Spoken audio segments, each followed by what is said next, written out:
Assalamualaikum warahmatullahi wabarakatuh. Perkenalkan nama saya Jutlela Wasilatus Syahadah, program PJJ S1 Manajemen Universitas Siber Asia.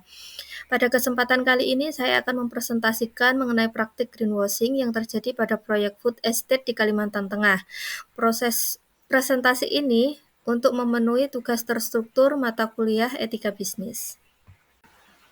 Proyek Food Estate merupakan inisiatif pemerintah Indonesia untuk meningkatkan produksi pangan dan kesehatan pangan nasional. Kalimantan Tengah dipilih sebagai salah satu lokasi utama untuk pengembangan proyek ini karena potensi lahan yang luas. Akan tetapi mengalami berbagai hambatan sehingga gagal dan tidak dilanjutkan. Program yang serupa diketahui telah dijalankan pada masa Orde Baru dengan nama Pengembangan Lahan Gambut atau PLG. Akan tetapi proyek yang dicanangkan oleh Presiden saat itu, yaitu Soeharto, untuk lumbung pangan nasional berujung gagal. Oleh sebab itu, proyek food estate saat ini menjadikan kegagalan berulang pada proyek tujuan dan lokasi yang sama. Salah satu hambatan pada proyek food estate yaitu tanaman padi varietas unggul yang menjadi program pemerintah ternyata tidak cocok ditanam pada lahan gambut.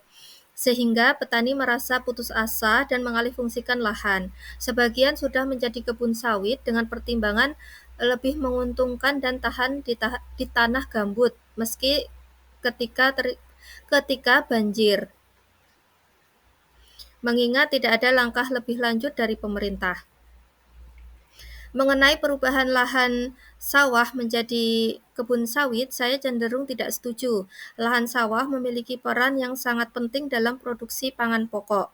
Perubahan fungsi lahan ini perlu dipertimbangkan secara hati-hati dan hanya dilakukan jika memang sangat diperlukan dan tidak ada alternatif lain. Proyek food estate sebenarnya dapat menjadi solusi untuk mengatasi masalah ketahanan pangan di Indonesia. Akan tetapi, keberhasilan proyek tersebut sangat tergantung pada bagaimana proyek dikelola dan dampak lingkungan sosial dapat diminimalisir. Secara umum, penulis menilai bahwa proyek food estate tersebut memiliki potensi yang besar untuk meningkatkan ketahanan pangan Indonesia. Akan tetapi, perlu adanya pertimbangan yang matang dan komprehensif dalam implementasinya, mengingat program serupa pernah dijalankan di lokasi dan dengan tujuan yang sama. Beberapa hal yang perlu dipertimbangkan, misalnya perencanaan matang yang di dalamnya meliputi kajian mendalam mengenai kesesuaian lahan, kemudian jenis komoditas yang akan dikembangkan, dan dampak lingkungan sosial yang mungkin akan timbul. Partisipasi masyarakat juga perlu dilibatkan secara aktif dalam perencanaan dan pelaksanaan proyek agar tercipta rasa memiliki dan keberlanjutan. Mengingat masyarakat lokal juga berpencaharian sebagai petani, tentu lebih mengenal kondisi lahan yang nanti disesuaikan berdasarkan ilmiah. Kemudian, tidak hanya berfokus pada padi varietas unggul yang ternyata tidak cocok dikembangkan pada lahan gambut atau sawit saja. Akan tetapi, perlu dikembangkan komoditas lain yang sesuai dengan kondisi agroklimat setempat dan kebutuhan pasar. Misalnya, tanaman pangan seperti jagung, sagu, kacang tanah, kedelai, kemudian untuk tanaman sayuran seperti bawang merah, bawang daun, cabai merah, cabai rawit, dan untuk tanaman buah misalnya delima, belimbing, apukat, nanas, duku, mangga. Kemudian untuk tanaman rempah seperti cengkeh, jahe, kunyit, kayu manis, kencur, tanaman perkebunan. Kemudian untuk tanaman perkebunan seperti karet, kelapa, kopi, tebu, teh, atau jika untuk meningkatkan hasil padi tidak terpaut pada satu jenis padi tertentu saja, akan tetapi jenis padi yang memang bisa bertahan di lahan gambut, misalnya padi lokal yang selama ini ditanam oleh petani setempat. Dengan demikian diharapkan akan memberikan hasil yang optimal baik secara kualitas maupun kuantitas dibandingkan memaksakan tanaman jenis tertentu seperti misalnya padi varietas unggul yang ternyata tidak cocok untuk lahan gambut. Selain itu, keterlibatan semua pihak, baik pemerintah, swasta, dan masyarakat, diperlukan bekerja sama untuk memastikan keberhasilan proyek tersebut. Kemudian mengenai isu dan prinsip etika bisnis. Proyek food estate dengan ambisinya yang besar untuk meningkatkan ketahanan pangan nasional tentu tidak lepas dari sorotan kritis terkait aspek etika bisnis. Salah satu isu utama yang mencuat adalah praktik greenwashing dan klaim ketahanan pangan yang seringkali tidak sesuai dengan kenyataan di lapangan. Greenwashing merupakan praktik di mana suatu perusahaan atau organisasi mengklaim bahwa produk atau kegiatan bisnis mereka ramah lingkungan, padahal kenyataannya tidak. Dalam konteks proyek food estate, praktik ini dapat terlihat dari klaim keberlanjutan yang berlebihan.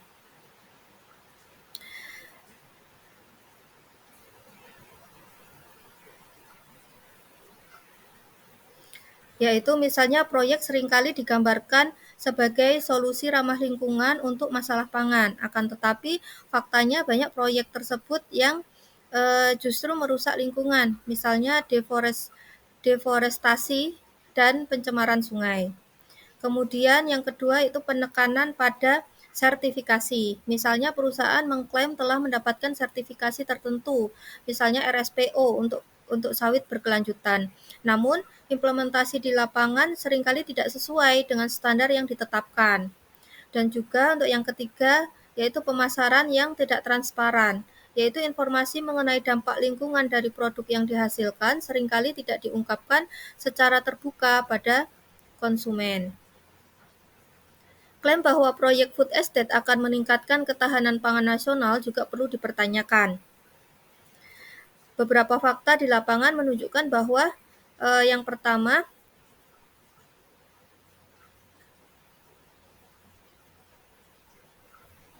eh,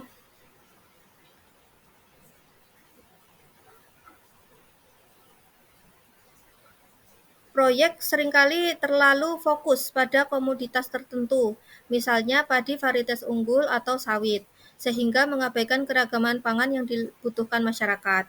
Kemudian, seringkali mengandalkan teknologi modern yang belum tentu sesuai dengan kondisi lokal dan kebutuhan petani kecil, serta abai terhadap kedaulatan pangan, yaitu berpotensi mengalihkan kontrol atas produksi pangan dari petani lokal ke korporasi besar. Maka beberapa nilai-nilai atau prinsip etika bisnis yang menurut saya kurang dipenuhi dalam proyek food estate antara lain transparansi, akuntabilitas, keadilan, dan keberlanjutan.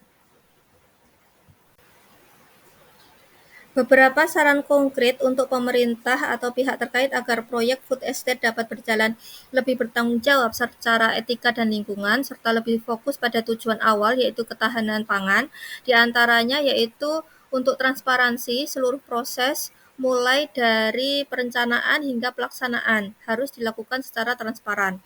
Informasi mengenai dampak proyek baik positif maupun negatif harus dipublikasikan secara terbuka dan mudah diakses oleh masyarakat. Kemudian melibatkan masyarakat lokal secara aktif dalam setiap tahap proyek, mengadakan dialog terbuka untuk mendengarkan aspirasi dan kekhawatiran mereka, serta berikan ruang bagi mereka untuk ikut serta dalam pengambilan keputusan, kemudian menetapkan mekanisme akuntabilitas yang jelas bagi semua pihak yang terlibat, termasuk pemerintah, perusahaan, dan masyarakat.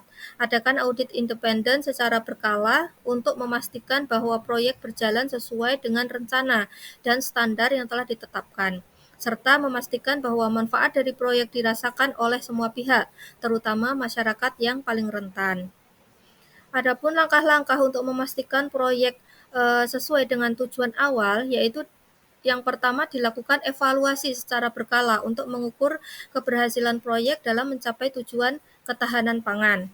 Jika diperlukan, melakukan revisi terhadap rencana proyek untuk menyesuaikan dengan kondisi yang berubah dan mempublikasikan data produksi pangan secara terbuka untuk memastikan bahwa proyek benar-benar berkontribusi pada peningkatan ketahanan pangan. Dengan menerapkan langkah-langkah di atas, diharapkan proyek food estate dapat menjadi contoh yang baik dalam pembangunan yang berkelanjutan dan berkeadilan.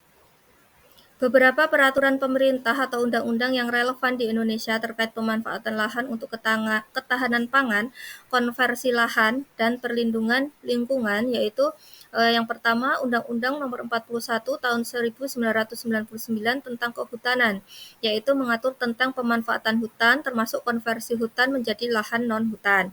Kemudian yang kedua, Undang-Undang Nomor 32 Tahun 2009 tentang Perlindungan dan Pengelolaan Lingkungan Hidup, yaitu mengatur tentang pengelolaan lingkungan hidup dan pengendalian dampak lingkungan.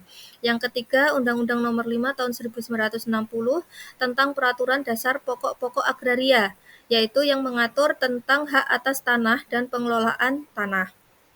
Kemudian yang keempat, mengenai tentang peraturan daerah.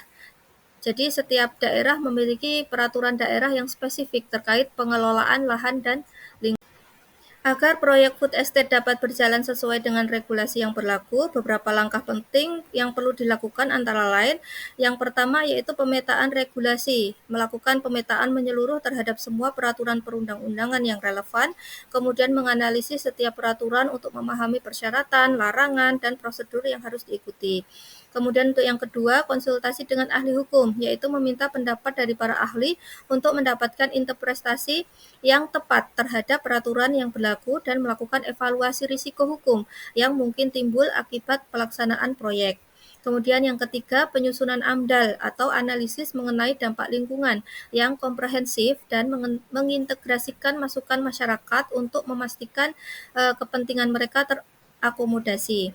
Kemudian yang keempat tentang perizinan, yaitu mengurus semua perizinan yang diperlukan dan memastikan bahwa semua persyaratan teknis yang ditetapkan dalam izin telah dipenuhi. Kemudian yang kelima, melakukan monitoring secara berkala untuk memastikan bahwa proyek tetap sesuai dengan rencana dan peraturan yang berlaku, dan juga melakukan evaluasi terhadap dampak lingkungan dan sosial dari proyek secara berkala. Dan yang terakhir, yang keenam, jika ada perubahan regulasi, maka dapat menyusun mekanisme adaptasi sesuai dengan perubahan peraturan perundang-undangan yang berlaku dan memperbarui dokumen-dokumen proyek seperti AMDAL dan lain-lain. Sebagai contoh, misalnya proyek melibatkan pemanfaatan lahan gambut, maka pihak terkait harus memperhatikan Peraturan Pemerintah Nomor 57 Tahun 2016 tentang pengelolaan ekosistem gambut. Dengan menerapkan langkah-langkah di atas, diharapkan proyek food estate dapat berjalan sesuai dengan peraturan yang berlaku dan memberikan manfaat yang sebesar-besarnya bagi masyarakat juga lingkungan.